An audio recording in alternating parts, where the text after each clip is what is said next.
ലഹരിക്കെതിരെ ചിന്മയ യുവകേന്ദ്രയുടെ നേതൃത്വത്തിൽ പുനർജനി എന്ന പേരിൽ കണ്ണൂരിൽ മിനി മാരത്തൺ സംഘടിപ്പിച്ചു. CRPF commandant Dileep Kumar Srivastava flag off ചെയ്തു. ലഹരിക്കെതിരെയുള്ള ബോധവൽക്കരണത്തിന്റെ ഭാഗമായാണ് ചിന്മയ യുവകേന്ദ്രയുടെ ആഭിമുഖ്യത്തിൽ മിനി മാരത്തോൺ സംഘടിപ്പിച്ചത്. കണ്ണൂരിൽ 1600-ലധികം പേരാണ് മാരത്തോണിൽ പങ്കെടുത്തത്.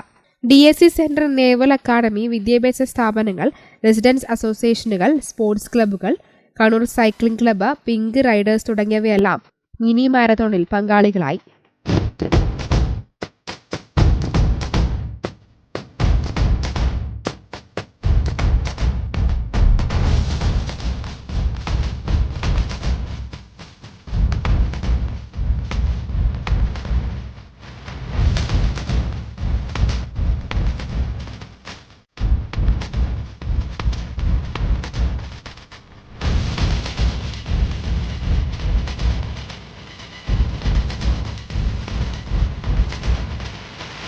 കണ്ണൂർ ചിന്മയ ബാലഭവനിൽ നിന്നും ആരംഭിച്ച പ്രഭാത ജംഗ്ഷൻ വഴി തിരിച്ച് ചിന്മയ ബാലഭവൻ തന്നെ മാരത്തോൺ അവസാനിച്ചു.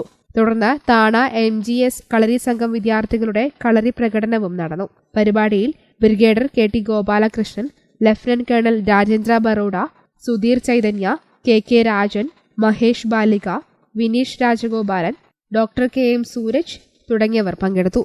News bureau, Kannur.